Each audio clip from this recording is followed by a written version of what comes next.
નમસ્કાર દર્શક મિત્રો, હું doctor Vinod Meena online Swayamprabha regional centre Ahmedabad ઇગ્નુમાંથી આપ સૌનું હાર્દિક અભિવાદન કરું છું. આજે આપણે આ સમગ્ર WTOની ભલામણો અને આંતરરાષ્ટ્રીય સ્તર પર તેની સમગ્ર ભલામણો કઈ રીતે કામ કરે છે, તેના એગ્રીમેન્ટ કઈ રીતે કામ કરે છે, વિશ્વ સ્તર પર ઇગ્નુ જેવી રીતે પોતાની સેવાઓ આપી રહ્યું છે, માત્ર ભારતમાં જ નહીં આંતરરાષ્ટ્રીય સ્તર પર પણ, તે જ રીતે આંતરિક વેપારના સંદર્ભમાં જ્યારે કોઈ પણ પ્રકારના વિવાદ કે કોઈ પણ પ્રકારના કોન્ફ્લિક્ટ થાય તો તેને સોર્ટ આઉટ કરવા માટેની આપણી એક સ્થાનિક બોડી હોય છે. પરંતુ પ્રશ્ન ત્યારે ઊભો થાય જ્યારે આંતરરાષ્ટ્રીય સ્તર પર કોઈક એગ્રીમેન્ટ હોય અને તેને પૂર્ણ કરવામાં કોઈ સમસ્યા ઊભી થાય, અને એટલા જ માટે આ સમસ્યાનું સોલ્યુશન કેવી રીતે થાય, બે દેશો વચ્ચેનું ડિસ્પ્યુટ કેવી રીતે સોલ્વ થાય, આંતરરાષ્ટ્રીય સ્તર પર વેપાર સુચારુ રૂપે કઈ રીતે ચાલી શકે, એ બધી વ્યવસ્થા WTO જુએ છે. અને WTO આ વ્યવસ્થા કઈ રીતે જુએ છે અને તેના કયા કયા મહત્વના એગ્રીમેન્ટ છે એના વિશે આજે આપણે ચર્ચા કરવાની છે. આમ તો WTO વિશે આપણે ગયા લેક્ચરમાં, એટલે આના પહેલાના લેક્ચરોમાં આપણે અભ્યાસ કરી ચૂક્યા છીએ, ભણી ચૂક્યા છીએ. 1/1/1995 પહેલા GATT general agreement on tariff and trade નામની એક સંસ્થા વિશ્વ સ્તરીય વેપારનું નિયમન કરતી હતી. આ આંતરરાષ્ટ્રીય સંસ્થા એને રેકમેન્ડેટરી પાવર હતા અને તેની ભલામણો આંતરરાષ્ટ્રીય સ્તર પર અસરકારક નહોતી સાબિત થઈ રહી.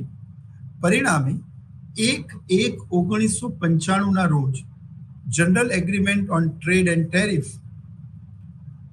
એનું નામ બદલીને WTO કરવામાં આવ્યું, વર્લ્ડ ટ્રેડ ઓર્ગેનાઇઝેશન. અને વિશ્વ વેપાર સંગઠન આ જે સંસ્થાનું નામ છે તેને આંતરરાષ્ટ્રીય વેપારનું નિયમન અને સંચાલન કરવું, વિશ્વના વેપારમાં વધારો કેવી રીતે થાય, આંતરરાષ્ટ્રીય નાણાકીય વ્યવહારો કેવી રીતે વધે, વિશ્વના દેશો વચ્ચે સ્પર્ધાત્મક વાતાવરણ કેવી રીતે ઊભું કરી શકાય, તેમાં વિકસતા અને અલ્પવિકસિત દેશોને પણ કઈ રીતે સામેલ કરી શકાય, આંતરરાષ્ટ્રીય વેપાર થકી વિશ્વના કુલ ઉત્પાદન, આવક અને વૈશ્વિક કલ્યાણમાં કેવી રીતે વધારો કરી શકાય, એ બાબતની જવાબદારી WTOને સોંપવામાં આવી. મેં તમને કહ્યું હતું તેમ કે જે રીતે અમદાવાદનો કોઈ વેપારી સુરતના કોઈ વેપારી પાસેથી માની લો કે સાડી મંગાવે, એનું પેમેન્ટ કરી દે ઓનલાઈન, પરંતુ જે માલ આવે એમાં ડિફેક્ટિવ પીસ હોય કે બતાયા પ્રમાણેનો માલ ના હોય, અથવા તો કોઈક અસહમતિ બે પક્ષો વચ્ચે સધાય, કોઈ કોન્ફ્લિક્ટ ઊભો થાય, તો એના માટેની ફરિયાદ અમદાવાદનો વેપારી અહીંયાની સ્થાનિક પોલીસમાં કરે, 4 માણસોને લઈને ત્યાં પણ જઈ શકે અને અલ્ટિમેટલી એ સોર્ટ આઉટ થાય. પણ ભારતના કોઈ વેપારી સાથે ચીનનો કોઈ વેપારી, માનો કે ભારતની કોઈ સંસ્થા અને ચીનની કોઈ સંસ્થા વચ્ચે આંતરરાષ્ટ્રીય વેપારમાં કોઈ ડિસ્પ્યુટ ઊભો થયો, કોઈ કોન્ફ્લિક્ટ ઊભો થયો, તો પછી આ જે કંઈ પણ ડિસ્પ્યુટ છે એનું નિરાકરણ કેવી રીતે લાવવું, આંતરરાષ્ટ્રીય વેપારની એક સિસ્ટમ, એક ફોલો, એક પ્રોસિજર કઈ હોય અને એને કઈ રીતે ફોલો કરે, આ બધું કોણ નક્કી કરે? તો આ માટે એક આંતરરાષ્ટ્રીય સ્તરે એક પાવરફુલ સંસ્થાની જરૂરિયાત હતી, અને એ જરૂરિયાત પૂરી કરવા માટે 1/1/1995 રોજ, એટલે 1 જાન્યુઆરી 1995 રોજ WTO એટલે કે વિશ્વ વેપાર સંગઠનની સ્થાપના થઈ. WTOનું હેડક્વાર્ટર એ સ્વિટ્ઝરલેન્ડના જીનેવામાં આવેલું છે. દર 2 વર્ષે તેની મિનિસ્ટરિયલ કોન્ફરન્સ ભરાય છે, જેમાં આંતરરાષ્ટ્રીય વેપારમાં આવતા તમામ પ્રકારના ફેરફારો વિશે ખૂબ ઊંડાણમાં ચર્ચા કરવામાં આવે છે. વેપારમાં થતા ફેરફાર અને તેના સંદર્ભમાં કયા અધિનિયમો, રૂલ્સ અને રેગ્યુલેશન બનાવવા અને તે સુચારુ રૂપે કેવી રીતે ચાલે તેની ચર્ચા આ મિનિસ્ટરિયલ કોન્ફરન્સમાં કરવામાં આવે છે. તેની એક કોપી સભ્ય દેશોને આપવામાં આવે છે અને એવું શ્યોર કરવામાં આવે છે કે તેનું ચુસ્તપણે પાલન થાય. WTO નો મુખ્ય ઉદ્દેશ્ય વેપાર અને આંતરરાષ્ટ્રીય નાણાકીય વ્યવહારના અવરોધો દૂર કરી કઈ રીતે આંતરરાષ્ટ્રીય વેપારમાં વધારો કરી શકાય તેને જોવાનું છે. અને આ વેપારમાં જે વધારો થાય તે વધારાના સંદર્ભમાં વિશ્વના કલ્યાણમાં કેવી રીતે વધારો થાય, અલ્પ વિકસિત અને વિકસતા દેશોના હિતોનું પણ સંવર્ધન થાય, ગરીબ દેશોનું શોષણ ન થાય એ બાબતનું પણ ધ્યાન રાખવું, સભ્ય દેશોને આર્થિક અને નાણાકીય મદદ કરવી, આ તમામ પ્રકારના ઉદ્દેશ્યોને ધ્યાનમાં લઈ વિશ્વ સ્તરે WTO ની સ્થાપના કરવામાં આવી.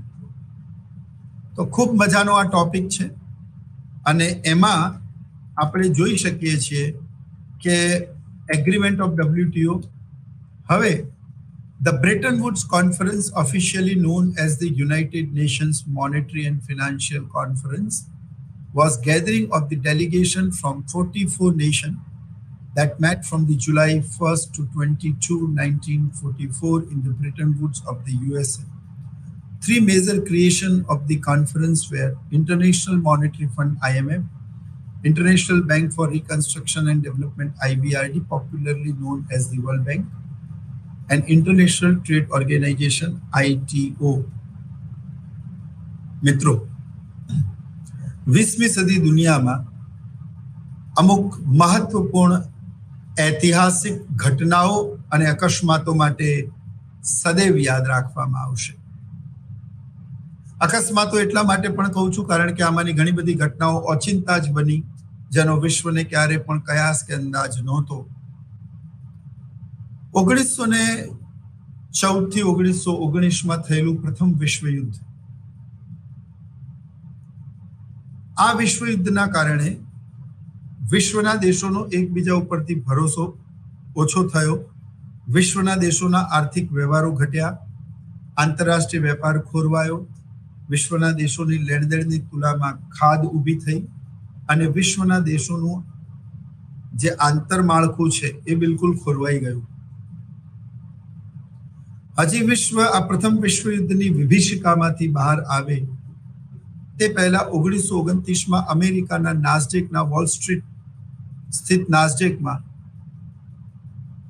જબરદસ્ત ગાબડું પડ્યું અને વૈશ્વિક મહામંદીની શરૂઆત થઈ. આ વૈશ્વિક મહામંદી આંતરરાષ્ટ્રીય સ્તર પર જે અરાઇઝ થઈ એ વૈશ્વિક મહામંદી તેણે ધીરે ધીરે સમગ્ર વિશ્વને પોતાની અસરોથી પ્રભાવિત કર્યા. અર્થશાસ્ત્રના વિદ્યાર્થી તરીકે તમને ખબર જ હોવી જોઈએ કે 1929ની આ મહામંદીને દૂર કરવા માટે કેન્સે લખેલા પુસ્તક ધ જનરલ થિયરીનું વાઇટલ કોન્ટ્રીબ્યુશન રહ્યું. અને ત્યાર પછી જ કેન્સની રાજકોષીય નીતિ વધારે પ્રકાશમાં આવી, જેમાં તેમણે કહ્યું કે if you want to remove the deflation from your economy then you must have to follow the fiscal policy rather than the monetary policy. અને સરકાર પાસે કોઈ કામ ના હોય તો સરકારે ખાડા ખોદાવા જોઈએ અને તેને ફરી પાછા પુરાવા જોઈએ.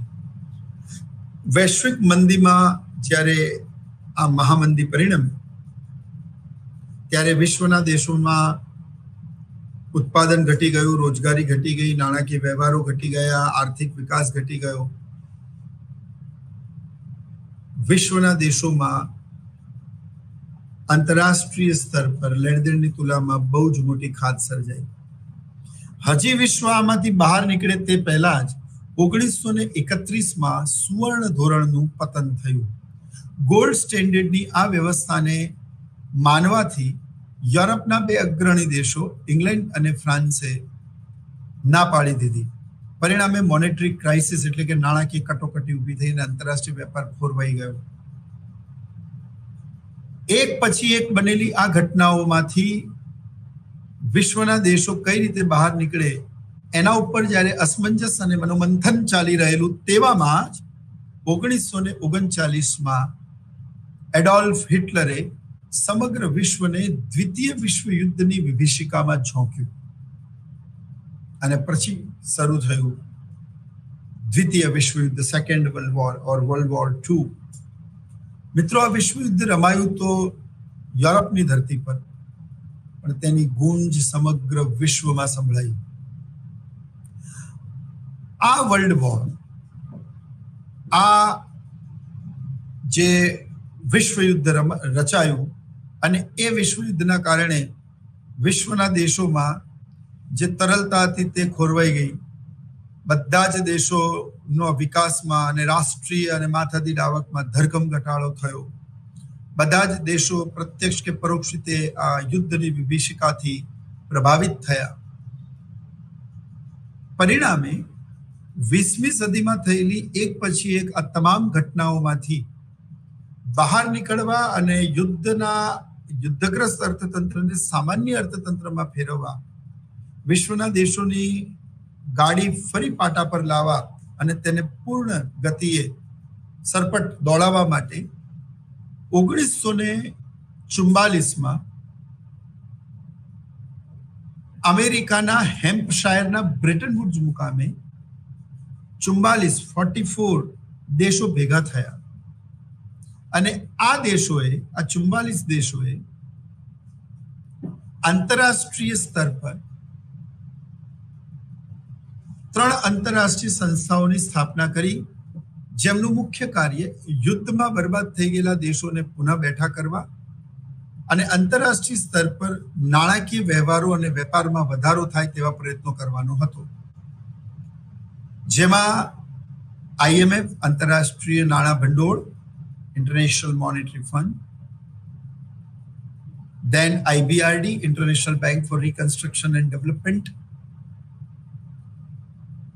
એટલે કે વર્લ્ડ બેંક, અને ITO ઇન્ટરનેશનલ ટ્રેડ ઓર્ગેનાઇઝેશન જે પાછળથી IDA ઇન્ટરનેશનલ ડેવલપમેન્ટ એસોસિએશન અને પછી તે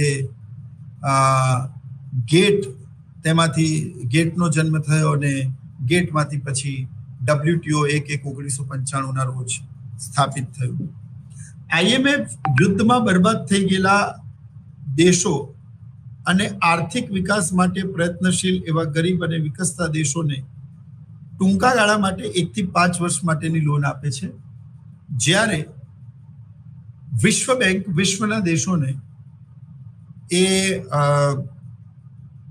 5 થી 25 વર્ષની લાંબા ગાળા માટેની લોન આપે છે અને વિશ્વના દેશોના અર્થતંત્ર અને તેમના આર્થિક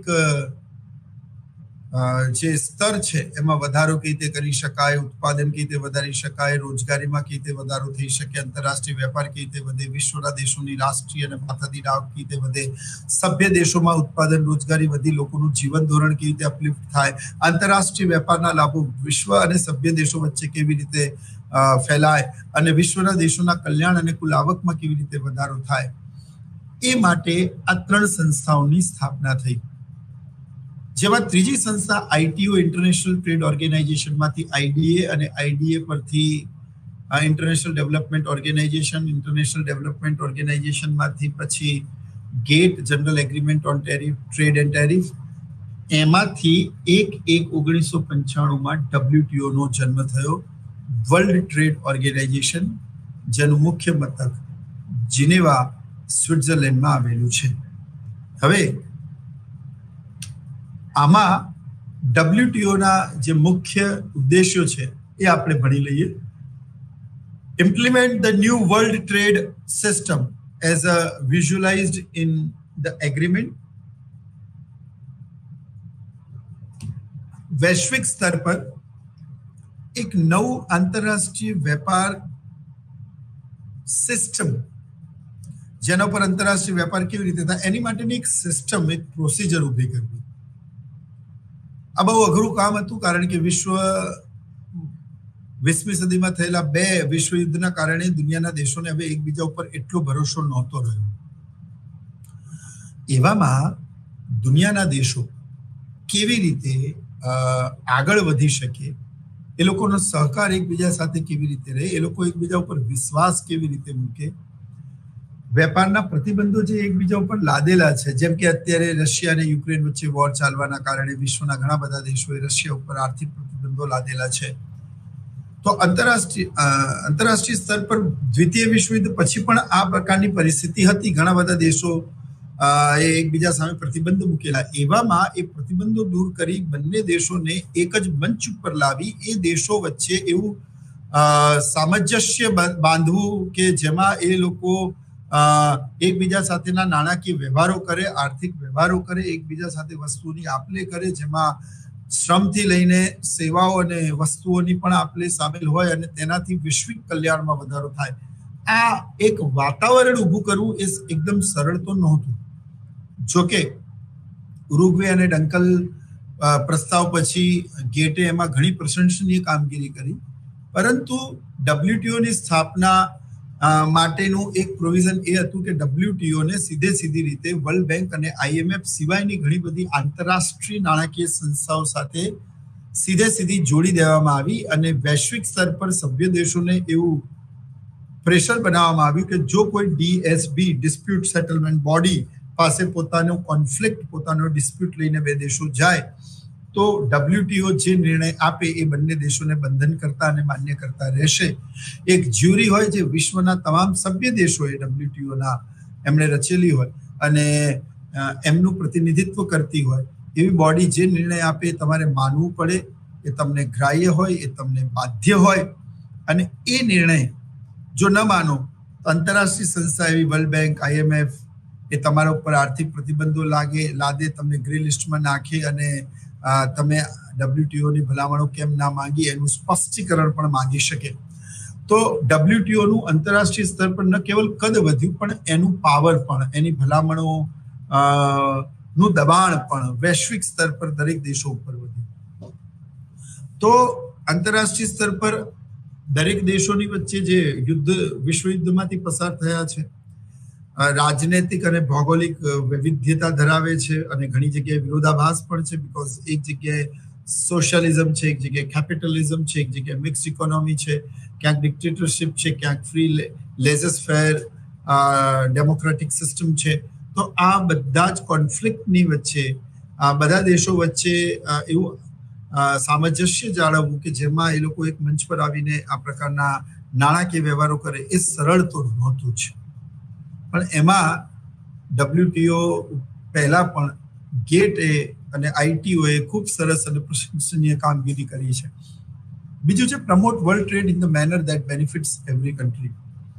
આંતરરાષ્ટ્રીય વેપારમાં શરૂઆતમાં WTOની સ્થાપના વખતે ગરીબ અને અલ્પવિકસિત દેશોમાં એવો ભય અને એવી શંકા હતી કે જો વિકસિત દેશોને અમારા દેશમાં પ્રવેશવા દેશું તો અમારું અર્થતંત્ર કોલેપ્સ થઈ જશે, અમારી ઇન્ડસ્ટ્રી એમની સામે કોમ્પિટિશન નહીં કરી શકે અને ડોમેસ્ટિક ઇન્ડસ્ટ્રી ક્યાંય પણ મલ્ટીનેશનલ કંપનીની સામે હરીફાઈમાં ટકી ન શકે. તેવામાં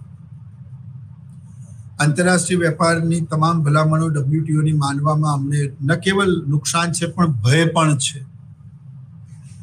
તો ગરીબ અને અલ્પ વિકસિત દેશોને કઈ રીતે આમાં લાવી શકાય, એમના માટે કયું પ્રોવિઝન હોઈ શકે, એમને કઈ છૂટછાટ આપી શકાય, એમને કઈ રીતે આંતરરાષ્ટ્રીય સ્તર પર વિકસિત દેશોની હરીફાઈ અને અમુક દેશોમાં લાદણ ડમ્પિંગથી કઈ રીતે એ લોકોની ઇકોનોમીને બચાવી શકાય, તો તમામ પ્રકારના પાસાઓ ઉપર સમજૂતી સાધ્યા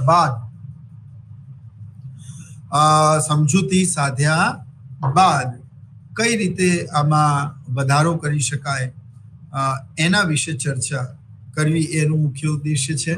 Ensure that developing countries secure a better balance in sharing of the advantages resulting from the expansion of the international trade corresponding to their developmental need. આંતરરાષ્ટ્રીય વેપારમાં ના વિસ્તારથી જે આંતરરાષ્ટ્રીય લાભો ઉદ્ભવે તે વિકસતા દેશોને કઈ રીતે મેક્સિમમ મળી શકે અને એ લોકોના આર્થિક વિકાસ ઉપર WTOમાં જોડાવાથી કોઈ નુકસાન કે ભય નથી તેવો વિશ્વાસ તેમનો કેળવીને તેમને આની અંદર લાવવાનો પ્રયત્ન એ પણ એક મહત્વનું ઉદ્દેશ્ય છે. મેં કહ્યું તેમ કે વિકસિત દેશો દ્વારા ગરીબ દેશોનું શોષણ ન થાય, જો એવું એશ્યોરિટી એમને નહીં મળે તો એ લોકો ક્યારે પણ આમાં જોડાશે નહીં. Demolish all hurdles to an open world trading system and user in the international economic renaissance, because the world trade is an effective instrument to to transfer economic growth. આંતરરાષ્ટ્રીય વેપારમાં તમામ પ્રકારના જે હર્ડલ્સ છે, જે ઓબ્સ્ટેકલ્સ છે, જે બાધાઓ છે, એ દૂર કરવાની. આ બાધાઓ જનરલી બે પ્રકારની હોય: tariff base barrier and non tariff base barrier. Tariff barrier એટલે શું હોય? વિશ્વના બીજા દેશોથી આવતી વસ્તુઓ પર ખૂબ ઊંચા દરે ટેક્સ નાખવું, અને આ ટેક્સ નાખવાથી આંતરરાષ્ટ્રીય સ્તરથી બીજા દેશોની આયાતો અમારા દેશમાં મોંઘી બને, જેથી અમારા દેશમાં એ વસ્તુ એટલી બધી એની કિંમત વધારે હોય કે સામાન્ય વ્યક્તિ ન ખરીદે. તો એના કમ્પેરિઝનમાં અમારી ડોમેસ્ટિક વસ્તુઓ અને એની ઇન્ડસ્ટ્રીનું રક્ષણ થાય અને તેનો વેપાર વધે. પણ સવાલ એ છે કે જો તમે વિશ્વમાં બીજા દેશોમાંથી આવતી આયાતો પર આટલા ઊંચા દરે ટેક્સ અને ટેરિફ નાખશો તો ટીટ ફોર ટેટ, તો બીજા દેશો પણ તમારા સાથે આવું જ કરશે, અને આવું કરશે તો પછી વેપાર કેવી રીતે વધશે? એટલે late them do the business and let us do the business. એમને પણ વેપાર કરવા દો ને આપણે પણ વેપાર કરીએ. એ લોકો પણ એ લોકોના દેશના દરવાજા પોતાના આપણા માટે ખુલ્લા મૂકીએ, અને આપણે પણ પોતાના દરવાજા એ લોકો માટે ખુલ્લા મૂકવાના, અને એમને પણ વેપાર કરવા દેવાનો કોઈ પણ ટેરિફ ભર્યા વગર. તો એ લોકો આપણી વસ્તુ એ લોકોના દેશમાં જશે તો એ લોકો પણ ટેરિફ નાખશે નહીં. આનાથી વિશ્વ વેપાર વધશે, વૈશ્વિક કલ્યાણ વધશે, રોજગારીમાં વધારો થશે. જેવું આંતરરાષ્ટ્રીય વેપારના સંદર્ભમાં એડમ સ્મિથે નિરપેક્ષ ખર્ચ લાભનો સિદ્ધાંત રજૂ કર્યો, અને આ નિરપેક્ષ ખર્ચ લાભનો સિદ્ધાંત જે એડમ સ્મિથે રજૂ કર્યો તેમાં એબ્સોલ્યુટ એડવાન્ટેજ કોસ્ટ થિયરી, ત્યારબાદ રિકાર્ડોએ રજૂ કરેલો કમ્પેરેટિવ એડવાન્ટેજ કોસ્ટ થિયરી, તુલનાત્મક વેપાર, આંતરરાષ્ટ્રીય વેપારનો ખ્યાલ, કે પછી હેક્સર અને ઓલિનનો આંતરરાષ્ટ્રીય વેપારનો સાધન સંપન્નતાનો સિદ્ધાંત. આ ત્રણેય સિદ્ધાંતો અલ્ટિમેટલી બે બાબતો સાબિત કરે છે: એક, આંતરરાષ્ટ્રીય વેપારથી કુલ ઉત્પાદનમાં વધારો થાય છે, અને બે, આંતરરાષ્ટ્રીય વેપારથી બંને દેશોને લાભ થાય છે. તો જ્યારે આંતરરાષ્ટ્રીય વેપારથી બંને દેશોને લાભ થતો હોય, જ્યારે આંતરરાષ્ટ્રીય વેપારથી બંને દેશોને લાભ થતો હોય, આંતરરાષ્ટ્રીય વેપારથી કુલ કલ્યાણમાં અને કુલ ઉત્પાદનમાં વધારો થતો હોય, તો આંતરરાષ્ટ્રીય વેપાર વધારવાથી જો આટલો બધો બેનિફિટ હોય તો જે પ્રતિબંધો છે એને દૂર કરવા, વિશ્વના વેપારમાં વધારો થાય તેવા પ્રયત્નો કરવા, અને તેમને એક બહુ જ સાનુકૂળ પોઝિટિવ એન્વાયરમેન્ટ પૂરું પાડવું, એ પણ મહત્વનો ઉદ્દેશ્ય હતો. Enhance competitiveness among all trading partners so as to benefit consumers and helps in the global integration.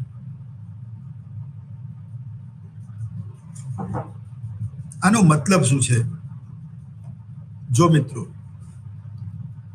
Competition always raise the standard. સ્પર્ધા હંમેશા ન કેવલ ગ્રાહકોને ફાયદો કરે છે, પણ સ્પર્ધાથી સાધનોનો મેક્સિમમ અને મહત્તમ ઉપયોગ થાય છે. વપરાયેલી ઉત્પાદન શક્તિનો ઉપયોગ થાય છે. રિસોર્સિસ ફુલ્લી યુટિલાઇઝ થવાના કારણે ઉત્પાદન અને ઉત્પાદકતા વધે છે, રોજગારી વધે છે, આવક વધે છે, રાષ્ટ્રીય આવક વધતા દેશનો આર્થિક વિકાસ શક્ય બને છે. એટલે સ્પર્ધા કેવી રીતે વધે? સાંભળો, હું 10 બાળકોને ભેગા કરીને તમને એમ કહું કે તમારી સામે એક સાહેબ ઊભા છે, એમને ટચ કરીને પાછું આવવાનું છે, ટચ એન્ડ ગો, તમે દોડતા દોડતા જાઓ, અને હું અહીંયા ઊભા રહીને તમારો ટાઈમ આઉટ જોઉં. માનો કે હું કોઈક એક છોકરાને દોડાવું અને એનો ટાઈમ આવે, માની લો કે 3 મિનિટ અને 20 સેકન્ડનો. હવે હું 10 છોકરાને ભેગા દોડાવું, એમાં જે છોકરાનો 3 મિનિટ અને 20 સેકન્ડનો ટાઈમ આઉટ આવેલો, જ્યારે બધા છોકરાની સાથે દોડશે, ભલે ચોથા નંબર પર આવશે, પરંતુ તેમ છતાં પણ એ એકલો દોડેલો એના કરતા બધાની સાથે દોડશે તો એનો ટાઈમ આઉટ વધારે સારો આવશે. બની શકે 3 મિનિટની અંદર આવે, બની શકે 3 મિનિટ અને 20 સેકન્ડ કરતા ઓછો આવે. આવું કેમ? તો જ્યારે બધા એક સાથે દોડે છે ત્યારે બીજાને પાછળ કરવા માટે તમે તમારી શક્તિઓનો મેક્સિમમ ઉપયોગ કરો છો, અને તમે જ્યારે તમારી શક્તિઓનો મેક્સિમમ ઉપયોગ કરો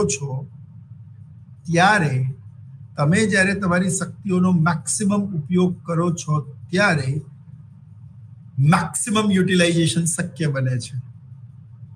એટલે એક તો સમાજ, રાષ્ટ્ર અને અર્થતંત્રના સંદર્ભમાં સાધનોનો સંપૂર્ણ ઉપયોગ થાય છે. આ એક બેનિફિટ છે ઉત્પાદન વધવાથી.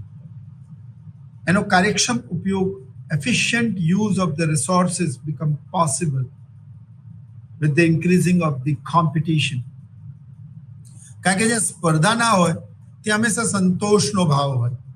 એટલે વ્યક્તિને ખબર હોય કે બીજું કોઈ સ્પર્ધામાં નથી, એ આટલું ઉત્પાદન અને વેચાણ કરીને સંતુષ્ટ હોય, એ વધારાના પ્રયત્નો ના કરે, અને એના કારણે એક વધારે શિફ્ટ ચલાવી ઉત્પાદન વધારી શકાય, પણ તે તેવું ન કરે.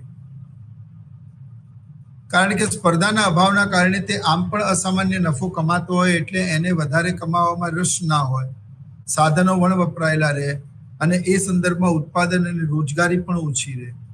પણ જ્યારે તમારી સ્પર્ધામાં કોઈ બીજો વ્યક્તિ આવે ત્યારે સ્પર્ધામાં ટકી રહેવા માટે તમારે ન કેવલ પોતાના સાધનોનો મહત્તમ ઉપયોગ કરવો પડે, પણ સતત દોડવું પડે. એટલે કોઈકે કેટલું સરસ વાક્ય કહ્યું કે in a recent competitive era, if you want to stay at one place, then even you have to run fast and move fast. એક જગ્યા ઉપર ટકી રહેવા માટે પણ સતત દોડતા રહેવું પડે છે, નહીં તો તમે એક જગ્યાએ ટકી પણ ન શકો. એટલો કોમ્પિટિટિવ યુગ હવે છે, અને આવનારા સમયમાં ઓર વધારે ટફ કન્ડિશન્સ આવી રહી છે મિત્રો. તો આજે વ્યવસ્થા છે એમાં સ્પર્ધામાં વધારો થવાથી ન કેવલ સાધનોનો મહત્વ ઉપયોગ થાય છે, પણ એનો બીજો પાસું પણ આપણે સમજીએ. એનું બીજું જે પાસું છે એ દર્શાવે છે કે કોમ્પિટિશનથી ગ્રાહકોને પણ લાભ થાય છે. જ્યારે અમુક કંપનીઓ ચોક્કસ માર્કેટને એક્સેસ કરવા માટે પોતાની તમામ શક્તિઓ, શામદામ દંડભેદ અને પ્રમોશન્સ ને બધું લગાડતી હોય, ત્યારે યાદ રાખજો, માર્કેટને કેપ્ચર કરવા માટે તમારે ન કેવલ ગુણવત્તા સારી આપવી પડશે, પણ તમારા હરીફો કરતા કિંમત પણ ઓછી રાખવી પડશે. તમારી આ સર્વિસ, ક્વોલિટી અને કોમ્પિટિટિવ પ્રાઇસનો અલ્ટિમેટલી લાભ ગ્રાહકને મળશે. એટલે સ્પર્ધા વધશે તો ન કેવલ અર્થતંત્ર અને રાષ્ટ્રને લાભ થશે, પણ ગ્રાહકોને પણ ફાયદો થશે. સારી ગુણવત્તાવાળી વસ્તુ નીચી કિંમતે ગ્રાહકોને પ્રાપ્ત થશે. જ્યારે ઇન્ડિયન કંપની ચાઇનીઝ અને જાપાનીઝ કંપની સાથે કોમ્પિટ કરતી હોય, તો ઇન્ડિયન કંપનીએ પણ પોતાનું પ્રોડક્ટ, એની ક્વોલિટી સુધારવી પડશે. ચીનથી સસ્તું અને જાપાનથી શ્રેષ્ઠ બનાવવું પડશે, અને એ પ્રેશર રહેશે તમારા ઉપર. એટલે ગ્રાહકને સારું અને સસ્તું નીચી કિંમતે મળશે. એનો અર્થ એ થયો કે ચીન કરતા સારી ગુણવત્તા, એટલે ચીન કરતા અને ચીનની આસપાસની કિંમતનું, અને જાપાન કરતા સારી ગુણવત્તાની વસ્તુ. એટલે તમારી સ્પર્ધા છે ચીન સાથે કિંમતમાં અને જાપાન સાથે છે ક્વોલિટીમાં. અને એ બંનેને બીટ કરવા એટલા સહેલા તો નથી. તો આ સંદર્ભમાં શું થાય? તો આ સંદર્ભમાં સ્પર્ધા જેમ જેમ વધતી જાય તેમ તેમ તેનો લાભ ગ્રાહકોને મળતો જાય. એટલે સ્પર્ધાથી હંમેશા બે ફાયદા થાય છે. એક તો સાધનોનો મહત્તમ ઉપયોગ શક્ય બને છે, બીજું કે ગ્રાહકોને અલ્ટિમેટલી બેનિફિટ મળે છે. કારણ કે એક એક કસ્ટમર કંપની માટે મહત્વનો અને અગત્યનો હોય છે. ઓકે, એ પછી expand and utilize the world resources to the best. મિત્રો, એવું કહેવાય છે કે જે સ્માર્ટફોન્સ અથવા એન્ડ્રોઈડ ફોન્સ હોય છે, એમાં કંપની એટલા બધા ફીચર્સ આપેલા હોય છે કે ઘણી વખત તો એવું બનતું હોય છે કે એ ફેસિલિટીઝ અને ફીચર્સના માત્ર ને માત્ર 15 થી 20% જ આપણે ઉપયોગ કરી શકીએ છીએ. ઘણી વખત તો એક વર્ષ યુઝ કર્યા પછી આપણને ખબર પડે છે કે ફોનમાં આવું ફીચર્સ પણ છે. અને એ જ રીતે એક ફેમસ સાયન્ટિસ્ટ એવું કહેલું કે આજીવન મનુષ્ય પોતાના મગજની એટલે કે માનસિક શક્તિઓનો માત્ર 10% જ ઉપયોગ કરે છે, અને જે લોકો મહાન જીનિયસ છે એ લોકોએ પોતાના મગજનું 25% કરતા વધારે ઉપયોગ કરેલો છે માત્ર. તો વિચાર કરો કે કેટલી બધી શક્તિઓ અને કેટલી બધી એબિલિટીથી આપણે ન કેવલ અજ્ઞાત છીએ પણ આપણે તેનો ફૂલ્લી યુઝ પણ નથી કરી શકી રહ્યા. જે રીતે મનુષ્ય પોતાની સુસુપ્ત શક્તિઓને ઓળખી નથી શકતો અને ઓળખે છે તો તેનો પૂરેપૂરો ઉપયોગ નથી કરી શકતો, તે જ રીતે વૈશ્વિક સ્તરે પણ દુનિયાના ઘણા બધા દેશો એવા છે કે જેની પાસે અપાર કુદરતી સાધન સંપત્તિ અને ખનિજ સંપત્તિ, માનવ શ્રમ અને અન્ય સંપત્તિ હોવા છતાં પણ તેનો યોગ્ય ઉપયોગ અથવા તો કમ્પ્લીટ એનું યુટિલાઇઝેશન ન થવાના કારણે વૈશ્વિક સ્તરે તેમાં બહુ મોટી ખામીઓ રહી જવા પામી છે, અને પરિણામે વૈશ્વિક સ્તર પર ઉત્પાદન અને રોજગારી ઘટ્યા છે. એટલે એનું કાર્યક્ષમ ઉપયોગ થવો ખૂબ જ જરૂરી છે. હવે ભારતના સંદર્ભમાં કોઈ કરશે કેટલી સરસ વાત કરેલી કે ભારત એ સ્વર્ણના સિંહાસન પર બેઠેલો ભિખારી છે. હવે તમે વિચાર કરો આ કેમ કહ્યું? તો કુદરતી સાધન સંપત્તિની દ્રષ્ટિએ આપણે ધનિક છીએ, એટલે ભારત એ સોનાના સિંહાસન પર, સ્વર્ણ સિંહાસન પર બેઠેલો ભિખારી છે. એટલે કુદરતી સાધન સંપત્તિ હોવા છતાં પણ આપણે ગરીબ છીએ. તો આવું કેમ? તો કાં તો એ ખનિજ સંપત્તિને, મિનરલ્સને શોધી શકાયા નથી. શોધી શકાયા છે તો તેને બહાર કાઢવાની ટેકનોલોજી, અને એ છે તો એને પ્યોરિફાઈડ કરવાની, રિફાઇન્ડ કરવાની ટેકનોલોજી જે તે જામનગર રિલાયન્સમાં છે, એ ટેકનોલોજીનો આપણને જ્ઞાન નથી. તો સાધનો કાં તો નથી અને છે તો એ વપરાયેલા રહેલા છે. એટલે ભારત પાસે કુદરતી સાધન સંપત્તિ છે. Bharat it's a country of a river, નદીઓનો દેશ છે, પણ મોટા ભાગની નદીઓનું પાણી એમને એમ દરિયામાં વહી જાય છે. અને નદીઓનો દેશ હોવા છતાં પણ ભારતમાં વીજ કટનો સામનો, કારણ કે આપણે હાઇડ્રોલિક ઇલેક્ટ્રિસિટી જનરેટ જેટલા પ્રમાણમાં થવી જોઈએ નથી કરી શકી રહ્યા. તમે ભારતનો કોસ્ટલ એરિયા પણ જોવો તો ભારતનો કોસ્ટલ એરિયા બંને બાજુ, એક બાજુ વે ઓફ બંગાળ, એક બાજુ અરેબિયન સી અને નીચે ઇન્ડિયન ઓશન ભારત માતાના ચરણોને ધુએ છે. અને આટલો લાંબો દરિયો કિનારો મળવા છતાં પણ આપણે ત્યાં વિન્ડમિલ્સ લગાવીને, એટલે કે પવન ચક્કી લગાવીને, એ પવન ચક્કી ફરે, એમાંથી ઇલેક્ટ્રિસિટી જનરેટ થાય અને ગ્રીડ લાઇન દ્વારા વિશ્વના ન કેવલ ભારતના અંતરિયાળ ઇન્ડપ્ટેડ રિમોટ એરિયાઝમાં મોકલી શકાય, જેથી ભારતના ખેડૂતોને 24/7 અને ઉદ્યોગપતિઓને પણ એટલી જ વીજળી મળી શકે. તો વિચાર કરો ખેતી અને ઔદ્યોગિક ક્ષેત્રે કેટલું ઉત્પાદન વધે.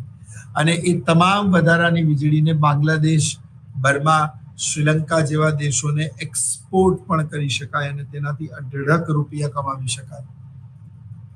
અર્થશાસ્ત્રના એક બહુ જ નાના અધ્યાપક તરીકે આ વાત જો હું સમજી શકું તો સરકાર પણ ચોક્કસ સમજી જ શકે. અને એટલા માટે જ આ પ્રકારના રિસર્ચ એ વિદ્યાર્થીઓ કરવા જોઈએ કે જે આઈ ઓપનર હોય. અને આ તમામ પ્રકારની કુદરતી સાધન સંપત્તિ જે છે એનો ઉપયોગ નહીં કરવાના કારણે ભારત ગરીબ રહ્યું છે. એટલે ધનિક ભારતમાં ગરીબો વસે છે. ભારત ગરીબ છે કારણ કે તે ગરીબ છે. આવા ઘણા બધા સ્ટેટમેન્ટ ભારત વિશે આપવામાં આવ્યા કે ધનિક ભારતમાં ગરીબો વસે છે. એટલે કુદરતી સાધન સંપત્તિની દ્રષ્ટિએ આપણે ધનિક છીએ, પણ તેનો યોગ્ય અને કાર્યક્ષમ ઉપયોગ નહીં કરી શકવાના કારણે આપણે ગરીબ રહ્યા છીએ. Are you get my point મિત્રો? તો વાત એમ છે કે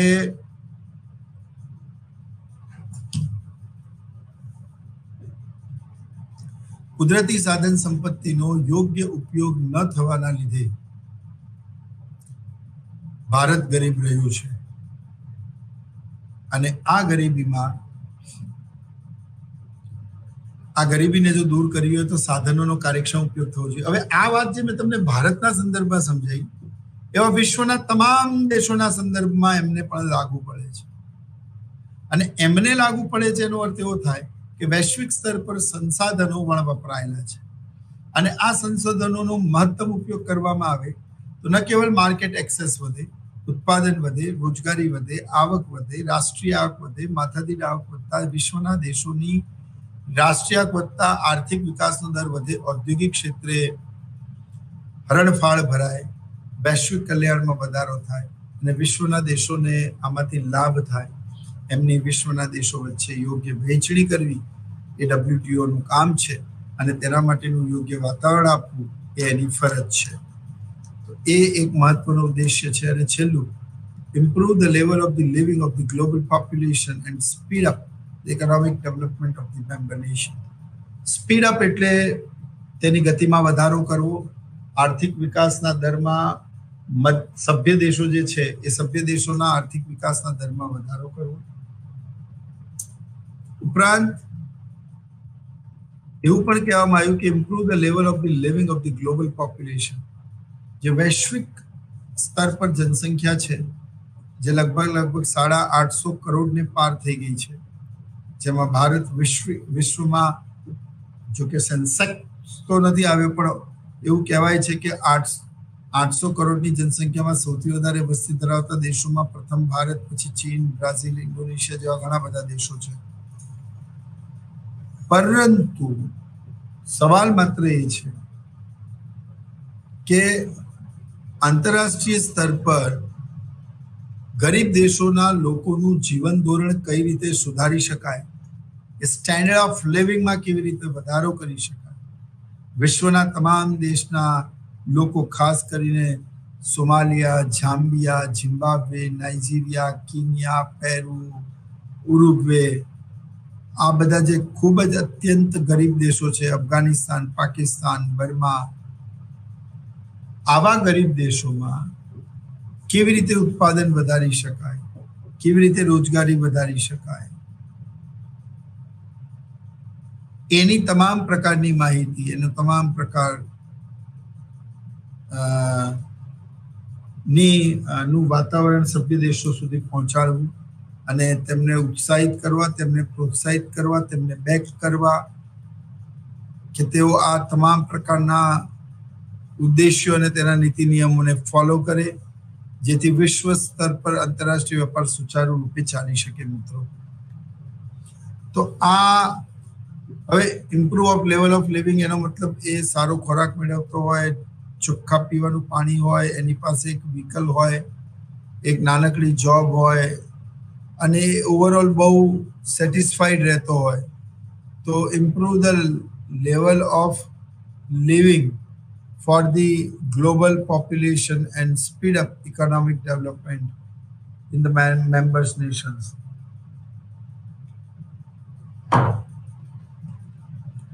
તો મિત્રો, આ WTO ના ઉદ્દેશ્યો છે. એમાં એક મોસ્ટ ફેવર્ડ નેશન MFN, એ કયા દેશો છે જેમને મોસ્ટ ફેવર્ડ નેશનનો દરજ્જો મળ્યો છે? એગ્રીમેન્ટ ભણતા પહેલા આ એક બે માહિતી જાણવી એ ખૂબ જ જરૂરી છે. Principle of MFN is based on non-discriminatory policy of the WTO. According to MFN principle, each of WTO members countries should treat the only entire membership equally as the most favored nation. It is a country gives special treatment to one member country such as lower custom duties, etc. Some benefits must be given to the other member countries as well as. આનો અર્થ એ થયો કે principal of MFN is based on non-discriminatory policy of WTO. WTOની સંપૂર્ણ બિન ભેદભાવ યુક્ત પોલિસીમાંથી એક છે IMF most favoured નેશન્સનો જે દરજ્જો આ દેશોને આપવામાં આવ્યો. આ મોસ્ટ ફેવર્ડ એટલે કે ભલામણ કરેલા દેશોની લિસ્ટમાં જે દેશ આવે એને સ્પેશિયલ ટ્રીટમેન્ટ આપવામાં આવે. તે અમુક બાબતોમાં સબસિડી અને કસ્ટમની જે દર નક્કી કરવામાં આવ્યા એમાં તે છૂટછાટ લઈ શકે. બધા જ દેશોને લાભ મળે, પણ સૌથી વધારે જે સ્પેશિયલ નેશન છે, મોસ્ટ ફેવર્ડ નેશન્સ, એને વધારે લાભ મળે. If one member country does charge any existing law, regulation and rules, the member country should immediately inform the Council of the Trade in the Service. Each member is required to establish on inquiry point to respond to request from the members for information. If one member country does change any existing law, regulation and rules, the member country should immediately inform the council. જો કોઈ દેશ WTO ની કોઈ પણ ભલામણ નું ઉલ્લંઘન કરે અથવા તો પોતાની કોઈક નવી ભલામણો રજૂ કરે તો આ સંદર્ભમાં તમામ દેશોએ કાઉન્સિલને એટલે WTO ની કાઉન્સિલને તાત્કાલિક જાણ કરવાની રહે. કારણ કે એક દેશ આવું કરે, બીજો દેશ બીજું કરે, તો પછી આંતરરાષ્ટ્રીય સ્તર પર જો એક કાનૂન, એક કાયદો, એક ભલામણ, એક એગ્રીમેન્ટ ના હોય, એક સિસ્ટમ ના હોય અને બધા જો પોતાની અલગ અલગ અને અનુકૂળતા મુજબની સિસ્ટમને ફોલો કરે તો આંતરરાષ્ટ્રીય વેપારમાં ખૂબ જ અવ્યવસ્થા અને અરાજકતા ફેલાય.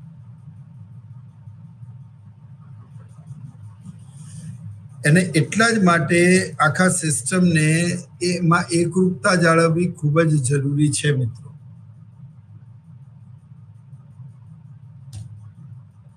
મોસ્ટ ફેવર્ડ નેશનમાં બે મહત્વના ગુણોની વાત કરી છે. એક તો transparency. If one member country does change any existing law, regulation and rules, the member country should immediately inform to the Council of Trade in Services. Each member is required to establish an inquiry point to respond to request from other member of information. જો કોઈ દેશ આંતરરાષ્ટ્રીય સ્તર પર IMF ની ભલામણોમાં કોઈ ફેરફાર કરવાનું ઈચ્છે અથવા તેણે કરી હોય તો IMF ને તેણે તરત જ જાણ કરવાની. IMF એમાંથી જાણ કરવાથી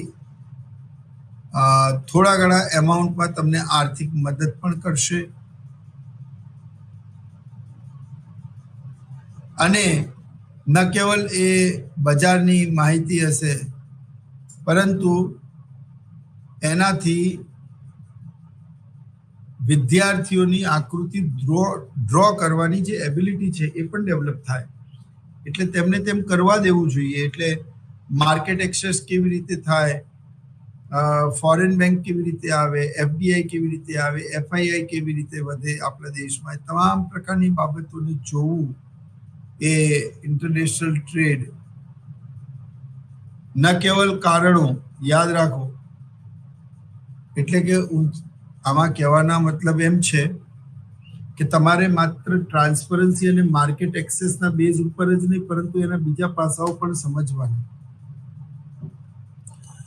જેમ કે માર્કેટ એક્સેસમાં market access is not obligations but the committee made by the country to open market in specific sector for the other member country. અમુક જ ક્ષેત્રોમાં વિદેશી કંપનીઓ પોતાનું ઉત્પાદન લઈ જઈ શકે અને પોતાના નાણાં લઈ જઈ શકે અને ત્યાં પછી તે ત્યાં પોતાનો પ્રોજેક્ટ શરૂ કરી શકે. એટલે market in specific sector for the other member countries by negotiation. Market in specific sector for other member countries by negotiation. Market access have some limitations. For example, a country can allow a foreign bank to work within the domestic territory but can restrict a limited number of branches according to national treatment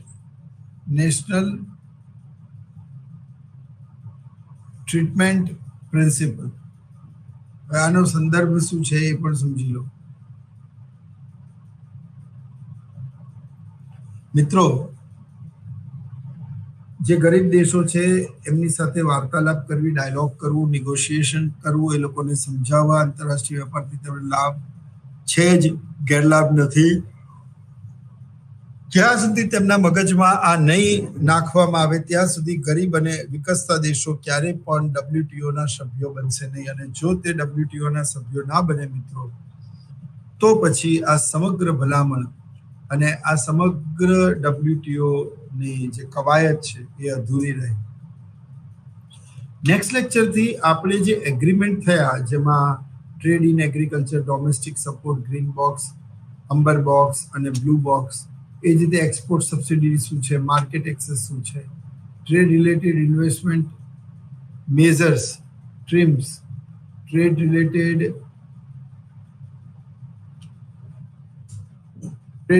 investment measure TRIMs, પછી features, trade related intellectual property rights, આ TRIPS, TRIPS, TRIPS and TRIMs. આ TRIMs અને TRIPS હું સમજાવવાનો છું, એટલે મહેરબાની કરીને આવતો લેક્ચર કોઈ પણ સંજોગોમાં તમારે મિસ કરવાનો નથી. આ લેક્ચર એ ઇગ્નુના ખૂબ જ મહત્વના લેક્ચર છે. પછી ડિસ્પ્યુટ સેટલમેન્ટ બોડી કઈ રીતે કામ કરે છે, પોતાનો નિર્ણય 60 દિવસ અને 90 દિવસમાં સંભળાવે છે, એ ચર્ચા પણ અહીંયા આવશે. તો ડિસ્પ્યુટ સેટલમેન્ટ બોડીમાં મેં તમને કહેલું કે વિશ્વના જેટલા પણ દેશો WTOના સભ્યો છે એ બધા જ દેશોની બનાવેલી એક મેમ્બરની જ્યુરીએ WTO માટે એક જજ પેનલ જજની નિમણૂક કરી. એ પેનલ જજમાં 3 જજ હોય અને એમાંથી કોઈ પણ નિર્ણય માટે જ્યારે વોટિંગ લેવામાં આવે તો એ ત્રણેય જે જજ છે એમાંથી કેટલી પોસિબિલિટી થાય, તો એ જજ જે કંઈ પણ ડિસિઝન આપે એ ડિસિઝન બંને દેશોને ન કેવળ બંધન કરતા, માન્ય કરતા પણ હોવું જોઈએ. કારણ કે મેં કહ્યું તેમ WTOનો પછી વૈશ્વિક સ્તર પર બીજી આંતરરાષ્ટ્રીય સંસ્થાઓ સાથે પણ સંબંધ છે અને તે આ બધા દેશો જે WTOની ભલામણો ન માને તેના ઉપર દબાણ લાવી શકે છે અને એના ઘેરા પ્રતિબંધો અને પરિણામો આવી શકે છે. તો એની જે ભલામણો છે મિત્રો, એ આપણે ટ્રેડ ઇન એગ્રીકલ્ચરથી ભણીશું. Export subsidy, market access, trade related investment TRIMs, trade related investment TRIPS, dispute settlement body. એટલે બહુ મજાના ટોપિક છે. આ આપણે નેક્સ્ટ લેક્ચરમાં ભણીશું. ત્યાં સુધી આપ સૌ લોકો ઇગ્નુના આ તમામ પ્રકારના જે લેક્ચર છે એ તમામ પ્રકારના લેક્ચરને આમ જ નિહાળતા રહો. જ્ઞાનની ગંગા તમારા ઘર સુધી પહોંચતી હોય ત્યાં સુધી ઘરે બેસીને ન્યૂ એજ્યુકેશન પોલિસીમાં સરકારે લીધેલા ઇનિશિયેટિવનો તમે લાભ લેતા રહો. આપણે ફરી આવનારા સંસ્કરણમાં મળીશું. ત્યાં સુધી જય હિન્દ, જય ભારત, નમસ્કાર.